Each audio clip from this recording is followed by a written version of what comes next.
এ পর্যায়ে এই সভার রংপুর বিভাগীয় টিমের অন্যতম সদস্য কেন্দ্রীয় সমন্বয়ক মিথুন আপনাদের সামনে কিছু কথা বলবেন। মিথুনকে বিনীত অনুরোধ করছি আপনাদের সামনে কিছু কথা বলবার জন্য। আসসালামু আলাইকুম। স্বাধীন দিনাজপুরবাসী কেমন আছেন?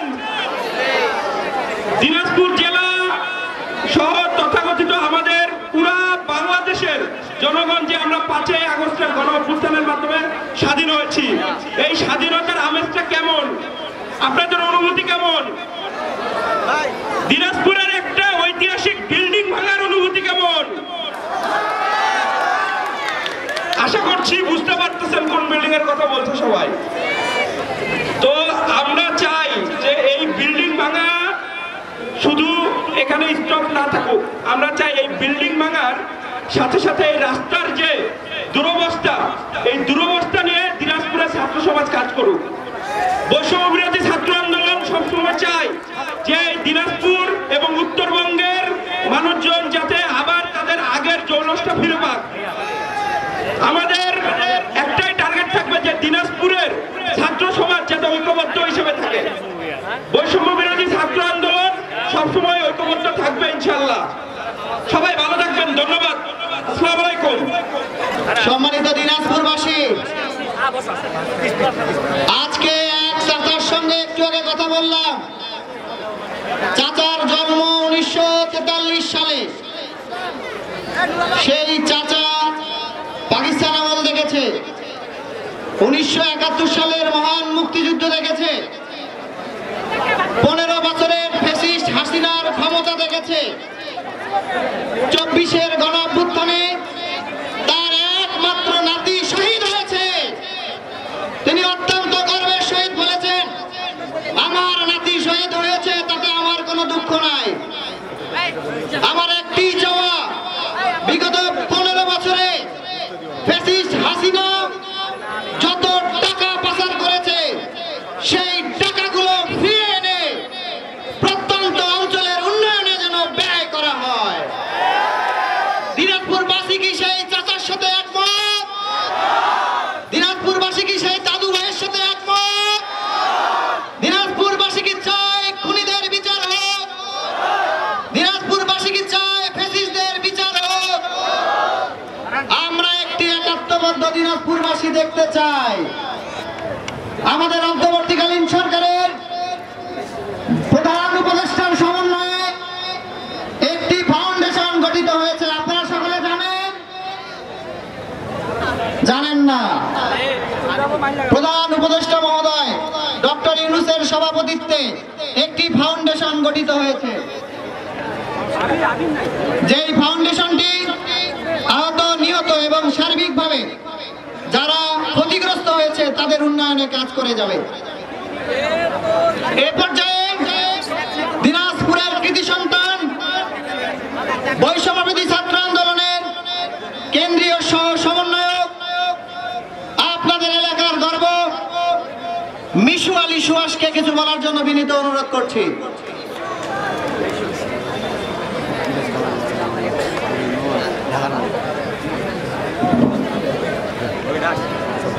সুপ্রিয় দিনাজপুরবাসী,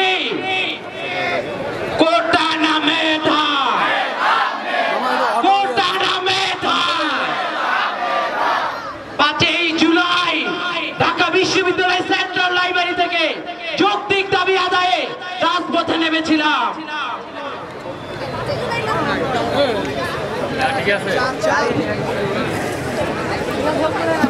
সেদিন থেকে আজ অব্দি আমরা দেখেছি রাজপথে আমাদের সহযোদ্ধারা অক্লান্ত পরিশ্রম করেছে। 15ই জুলাই দেখেছি ঢাকা বিশ্ববিদ্যালয় রাজু ভাস্কর্যের সামনে থেকেই শুরু হয়েছিল আমাদের সেই আন্দোলনের যে ছাত্রলীগ এবং তার স্বৈরাচার দোসরদের হামলায় আমরা শিকার হয়েছিলাম। তারপরে রংপুরে আমাদের আবু সাইদ ভাইয়ের হত্যার মধ্যে সেই সাহসিকতার মধ্যে যে স্পিরিটটি ধারণ করেছিলাম, সারা বাংলার মানুষ মানুষ ধারণ করেছিল, সেই স্পিরিটকে ধারণ করে গণ অভ্যুত্থানের সাক্ষী হয়েছি। আজ 15ই সেপ্টেম্বর আমরা সকলে একত্রিত হয়েছি। এখানে দেখেছি আমাদের স্বৈরাচারের সেই দোসররা সংগঠিত এখনো রয়েছে।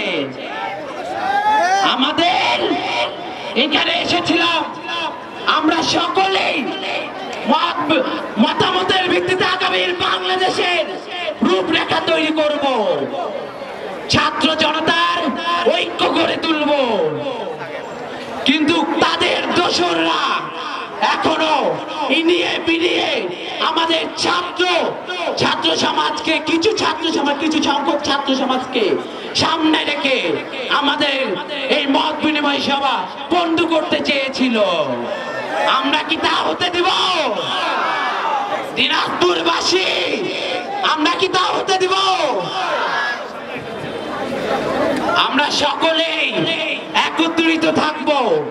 দিনাজপুরবাসী আপনারা দেখেছেন দিনাজপুরের রাস্তাঘাট, এই গত 16 বছরে দিনাজপুর সবচেয়ে অবহেলিত একটি এলাকা। এখানের এমপি মন্ত্রীরা কেউ কিছু উন্নয়ন করে না। আমরা রাজনীতির প্রতিহিংসার শিকার হয়েছি। বরাবরের মতো দিনাজপুর তথা উত্তরবঙ্গের মধ্যে বাংলাদেশের জিডিপিতে তাদের অবদান অতুলনীয়, কিন্তু আমরা বাজেটের ক্ষেত্রে আমরা সবচেয়ে পিছিয়ে পড়া একটি জনগোষ্ঠী। আপনারা দিনাজপুরবাসী আপনাকে আবারও আমাদেরকে বাজেটের সর্বনিম্ন অবস্থানে রাখবেন? আপনারা বিচার করবেন আজ। আপনারা যদি একত্রিত যদি না হন, আগামী দিনাজপুর কিন্তু এমনই থাকবে। আমরা ঢাকা থেকে আমাদের মেহমানদেরকে আনতে পারি না দিনাজপুরে। কেন জানেন? দিনাজপুরে রামসাগর আছে, দিনাজপুরে কান্তজি মন্দির আছে, দিনাজপুরে সুখসাগর আছে। আমরা কোথাও নিয়ে যেতে পারি না। সেখানে মাদকের একটা আড্ডাখানা বসে গেছে। সেখানে আমরা আমাদের সেই মেহমান গোষ্ঠীকে আনতে পারি না রামসাগরে, যেখানে মাদকের একটি আতুর ঘর বলা যায়। আপনারা কি চান না দিনাজপুরের উন্নতি? দিনাজপুরের পর্যটন খাত একটু উন্নতি হোক? তো ছাত্র জনতার ঐক্যতা আমাদের প্রয়োজন। সেই বার্তা নিয়ে এসেছিল আমাদের রংপুর বিভাগীয় সমন্বয়ক টিম। আপনারা সকলেই ধৈর্য ধরে আমাদেরকে একটু সময় দিন, অন্তর্বর্তীকালীন সরকারকে সময় দিন। দেশের সকল রাজনৈতিক যে স্বৈরাচার সরকারের দোসররা রয়েছে তাদের পতন একসাথে গড়ে তুলবো আমরা, তাদের পতন ঘটাই ছাড়বো আমরা।